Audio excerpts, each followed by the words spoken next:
Hey friends, I'm Angie from Mentink Family Farms, and today I'm going to show you how to make vanilla extract, and I'm also going to show you how you can use a fresh vanilla bean that will make your cooking and baking amazing. So the first thing I'm going to do is I'm going to show you how to open up a vanilla bean, because the seeds on the inside are what you're going to want to put in your whipped cream, in your ice cream. So the first thing we're going to do is we're just going to make a slice into the vanilla bean, but we're not going to go all the way through this. And I have seen professional chefs do this and they do amazing, and that's not me. I'm incredibly slow and I don't make this look good. So I'm just going to do the best I can here. So basically I've cut it open and I'm going to take the tip of my knife and I'm going to scrape out the seeds that are in here. So basically I've taken out the seed of the vanilla bean, and this is what I'm going to add to my liquid, like my whipped cream or my ice cream liquid, and this is going to add so much flavor. It looks tiny and insignificant, but it is going to be amazing. So I can't wait to try it. Now I'm going to show you guys how to make vanilla extract, and it is so easy. I will say though, the hardest thing for me was walking through the grocery store with 3 bottles of vodka in my hands. That was it. Other than that, it's really easy.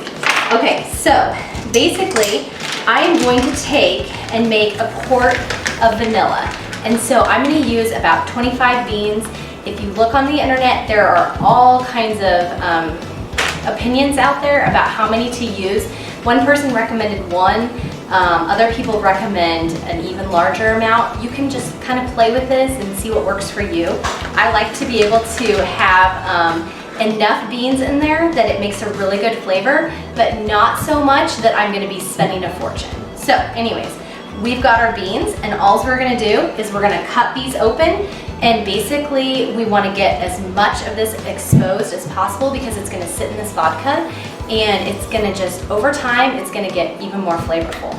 So basically you're going to take your knife or scissors. I use the scissors too. Sometimes I find that to be more efficient.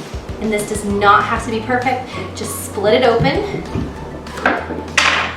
And you've got it open, you're just gonna throw it in your vodka. So after you get your vanilla beans into your alcohol, you're gonna put a lid on this. You're gonna label it with the date. You're gonna give it a good shake.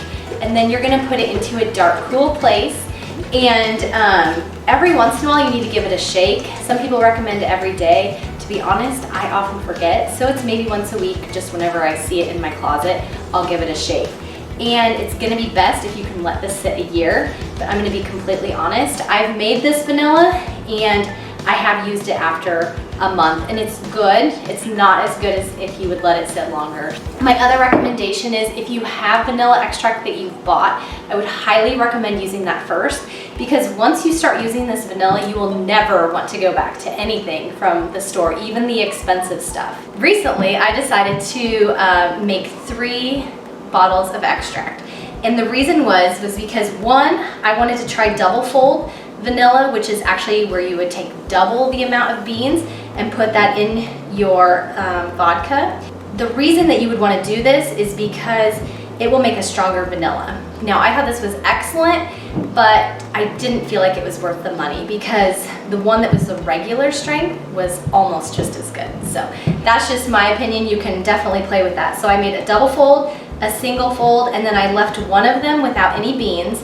And then whenever I would make ice cream, I would take the bean and I would scrape out the seeds, and then I would stick this into my, what I call the waste vanilla, and that way it's not going to waste. I have recently read that you can dry this out and you can grind it and you can add it to your baked goods too, and I haven't tried that, but I will definitely be trying that and let you guys know what I think of that. So I have been making vanilla extract for over 10 years, and one of the things that I've noticed is that the quality of the beans really makes a difference.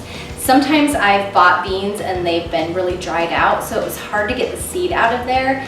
Other times I found that some don't have as much flavor as others, and right now I really love the beans that we've been buying here for the last year. And they are Madagascar grade A vanilla beans. So the reason I like these beans is because when you open them up, they have a lot more seeds in them, which means more flavor for your ice cream, your whipped cream, and I really think that they make a better vanilla extract. So if you are ready to get started making your own vanilla or your own wonderful creations with the vanilla beans, then I would definitely recommend checking out the link below to get these really good quality beans for you and your family. Thank you so much for watching. You can do this.